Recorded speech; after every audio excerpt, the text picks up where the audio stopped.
पिछले कुछ दिनों से महाराष्ट्र की राजनीति में भूचाल लाने वाले मोदी आज आखिर नागपुर में सामने आए और पत्रकारों से मुखातिब हुए।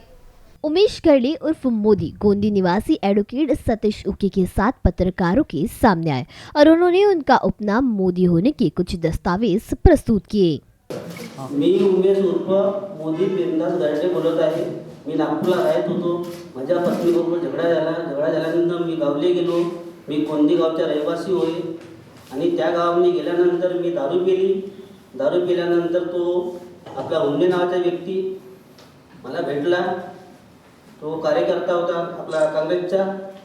त्यांनी मला म्हटलं तू दारू कशाला एवढी पिली। मीना म्हटला तर मी दारू पिली तर तुला का बिघडला। मीना त्याला सेवागारी केली तर तो मला म्हणायला लागला की तू ना आमच्या पार्टीच्या याला त्याला तसा बोलला। बोलल्यानंतर मी बोलला ठीक आहे मी बोललो। बोलल्यानंतर मी नाना भाऊला बोललो म्हणलो। मी आपल्या गावातल्या 5-6 लोकांना बोललो तर याला होल्ड करा नको असं आहे तसं आहे म्हणून। मग दुसऱ्या दिवशी गेलो हेमनेजवळ मी माफी मागितली। माफी मागितल्यानंतर मी पोलीस स्टेशनला गेलो। तिथं रिपोर्ट वगैरे झाली माझ्यावाली। पण तिथून घबरावून सगळे मी गावले गेलो तर माझ्या घरी बीजेपी वाले येतात, मला धमक्या देतात, रोजचे 10-20 लोक येतात। त्या घबरामुळे मी नागपूरला परत आलो।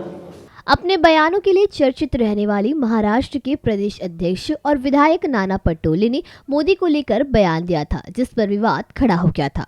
पटोले ने कहा था, मैं मोदी को मार सकता हूँ, पीट सकता हूँ और उसे गाली भी दे सकता हूँ। हालांकि विवाद बढ़ते ही पटोले ने सफाई दी थी कि उन्होंने गांव के स्थानिक गुंडे मोदी को लेकर यह बयान दिया था।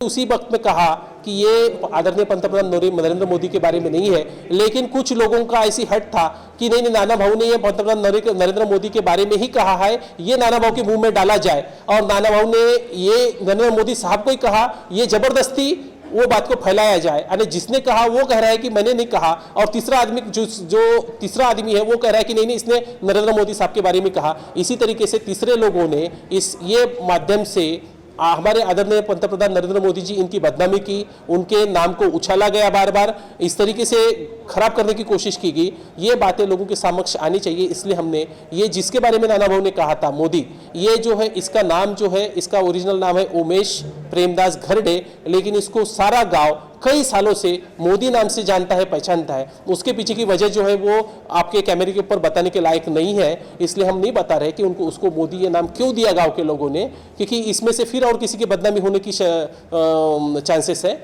तो इसलिए ये सारी चीज़ों के ऊपर से पर्दा हटने को होना और इसका कन्फ्यूजन दूर होने को होना, इसलिए ये स्पष्टीकरणार्थ हेतु ये विश्लेषणात्मक प्रेस कॉन्फ्रेंस आज हमने ली और आपके सामने हमने उस आदमी को पेश किया। और जो सरकारी दस्तावेज पे उसका नाम जो मोदी करके लिखा गया है, तो ये FIR है भंडारा जिले के पालांदुर पुलिस स्टेशन की, जिसके ऊपर में उसके कंप्लेंट पे से एक 307 का गुना दाखिल हुआ था। उसके दोस्त को मारा गया था, तो उसमें इसका नाम मोदी लिखा गया है। रिपोर्ट पे भी मोदी है और लोकमत ये बड़े अखबार में इसका नाम मोदी करके ही छप के आया था उस वक्त 2020 में। तो ये सारे दस्तावेज आपके सामने रखे हैं। तो और ये जो आदमी है ये कम पढ़ा लिखा है, ये बहुत घबरा गया था क्योंकि सबको पता चल गया था कि नाना भाऊ ने इसी के बारे में कहा। तो वहाँ के स्थानिक कुछ लोग व कुछ प्रेस वाले इसके पीछे में हाथ धो के पड़े थे। इसको उनका जो भी इंटेंशन हो, इसका साक्षात्कार उन्हें लेना हो या कुछ लेना हो, ये पुलिस स्टेशन में भी गया। पुलिस इसका स्टेटमेंट रिकॉर्ड करते वक्त फिर बीजेपी के लोग और कुछ पत्रकार वहाँ पे आ गए, फिर ये डर के वहाँ से निकल गया। आज भी ये काफ़ी डरा हुआ था, लेकिन ये बात को कहीं ना कहीं पूर्ण विराम लगाने की जरूरत थी, इसलिए आज की ये प्रेस वार्ता का आयोजन किया गया था। भाजपा ने पटोले के खिलाफ विभिन्न पुलिस थानों में प्रधानमंत्री की अवमानना करने के आरोप में उनके खिलाफ अपराध दर्ज कराए थे और उन्हें स्थानीय गुंडे मोदी को पेश करने का आह्वान किया था। शराब बेचने वाले के साथ में काम करता है और ये कम पढ़े लिखे हैं, इनको खुद भी पता नहीं होता है कि इनके खिलाफ में कितने FIR रजिस्टर है या फिर इनकी क्या आपराधिक प्रवृत्ति है। अपन किसी भी आदमी को ये नहीं बोल सकते कि तू अपराधी का ये बता करके। इवन कोर्ट में भी किसी भी व्यक्ति को उसके खिलाफ एविडेंस देने के लिए बाध्य नहीं किया जा सकता। को आरोपी को भी कोर्ट ये गुनाहगार या फिर तू तेरी आपराधिक प्रवृत्ति है ये नहीं बोलता जब तक वो प्रूव नहीं होता। तो अभी इसने कभी अवैध शराब बेची होगी, कभी लाइसेंस होगा उसके पास में, नहीं होगा, ये उसका कहना है कि मैंने खुद ने नहीं बेची, किसने बेची, उसके हाथ के नीचे मैंने काम किया। अब ये मोल मजूरी वाला आदमी है, उसने अपने पेट पानी के लिए धंधे किए होंगे।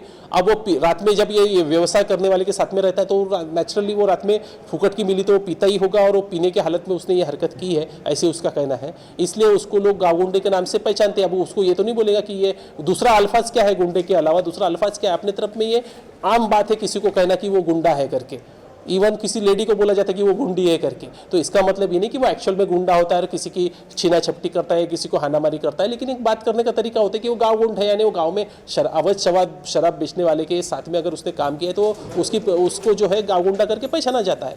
इस प्रकार की वो सारी बातें हैं, और उसको वो अनपढ़ रहने के कारण उसके खिलाफ में कितने FIR रजिस्टर है उसकी जानकारी उसको नहीं है। कैमरा पर्सन माइकल के साथ क्षितिजा देशमुख, BCN न्यूज, नागपुर।